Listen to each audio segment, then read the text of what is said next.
Mountain post में आपका स्वागत है। इस बुलेटिन में आप जान पाते हैं हिमाचल की टॉप 5 खबरें। तो चलिए करते हैं बुलेटिन की शुरुआत। पहली खबर की बात करते हैं। हिमाचल में पहाड़ों ने बर्फ की चादर ओढ़ ली है।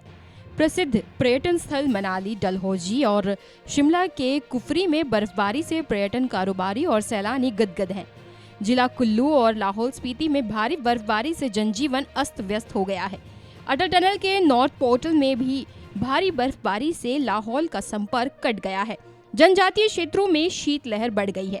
प्रशासन ने 3 दिन बाद 11 दिसंबर को ही अटल टनल को सैलानियों के लिए बहाल किया था, लेकिन अब टनल फिर से बंद हो गई है। रोहतांग में 60 सेंटीमीटर, साउथ और नॉर्थ पोर्टल में 35, सोलंगनाला में 25, मनाली 10, जलोड़ी दर्रा में 25 और केलांग में 15 सेंटीमीटर ताज़ा बर्फबारी हुई है। दूसरी खबर की तरफ रुख करते हैं। हिमाचल में पंचायती राज संस्थाओं के चुनाव के लिए 3500 पंचायतों की मतदाता सूचियां फाइनल हो गई हैं। अब सिर्फ 115 नई पंचायतों की मतदाता सूचियों का 18 दिसंबर तक अंतिम प्रकाशन होगा। मतदाता सूचियां हिमाचल चुनाव आयोग की वेबसाइट पर भी उपलब्ध करा दी जाएंगी। इन पंचायतों की मतदाता सूचियों की 20-20 प्रतियां प्रकाशित कर संबंधित जिलों, ब्लॉकों और पंचायतों को उपलब्ध करवा दी जाएंगी। प्रदेश में इस बार 12 जिलों में कुल 3615 पंचायतें बनी हैं।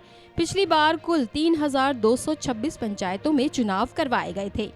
तीसरी खबर की बात करते हैं। मुख्यमंत्री जयराम ठाकुर ने शुक्रवार को नई दिल्ली में केंद्रीय रेल, वाणिज्य और उद्योग मंत्री पीयूष गोयल से भेंट की।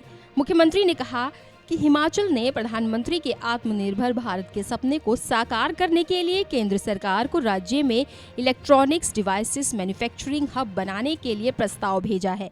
वर्तमान में इस क्षेत्र में चीन पर निर्भरता बहुत अधिक है और इस पार्क के बनने से भारत स्वदेशी इलेक्ट्रॉनिक उपकरण बनाने में सक्षम हो जाएगा। वह इस क्षेत्र में आत्मनिर्भरता हो जाएगी। उन्होंने कहा कि राज्य सरकार प्रतिस्पर्धात्मक दरों पर जमीन और विद्युत आपूर्ति प्रदान करने के लिए तैयार है। चौथी खबर की तरफ रुख करते हैं। भाजपा के वरिष्ठ नेता एवं पूर्व मुख्यमंत्री शांता कुमार ने कहा कि ये दुर्भाग्य की बात है कि लंबी बातचीत, मंत्रियों और प्रधानमंत्री के सभी प्रकार के आश्वासन के बाद भी किसान आंदोलन और अधिक तेज होता जा रहा है। आंदोलन का अगला दौर नाजुक मोड़ पर पहुंच गया है। उन्होंने सरकार और किसान नेताओं से विशेष आग्रह किया है कि बहुत अधिक सावधानी रखी जाए। कुछ गलत तत्व आंदोलन में शामिल हो गए हैं। कुछ संदिग्ध एनजीओ परोक्ष रूप से करोड़ों रुपए की सहायता कर रहे हैं। उन्होंने कहा, आंदोलन का नेतृत्व खेत में काम करने वाले किसान के हाथ में नहीं है। लगभग सभी नेता किन्हीं निहित स्वार्थों के कारण आंदोलन को हवा दे रहे हैं। पांचवी और आखिरी खबर की बात करते हैं। मुख्यमंत्री जयराम ठाकुर ने कहा कि स्वरोजगार के अवसर पैदा करने को मुख्यमंत्री स्टार्टअप योजना शुरू की गई है। नवोन्मेष विचारों वाले युवाओं को 1 वर्ष के लिए 25,000 रुपए प्रतिमाह दिए जा रहे हैं।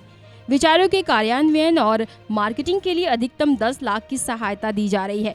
उद्यमियों को राष्ट्रीय स्तर पर स्टार्टअप को पेटेंट फाइल करने को 2 लाख और अंतर्राष्ट्रीय स्तर पर पेटेंट फाइल करने के लिए 10 लाख की वित्तीय सहायता दी जा रही है।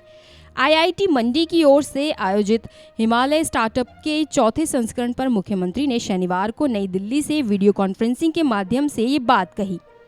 फिलहाल हिमाचल की टॉप 5 खबरों में बस इतना ही। दीजिए इजाजत। नमस्कार।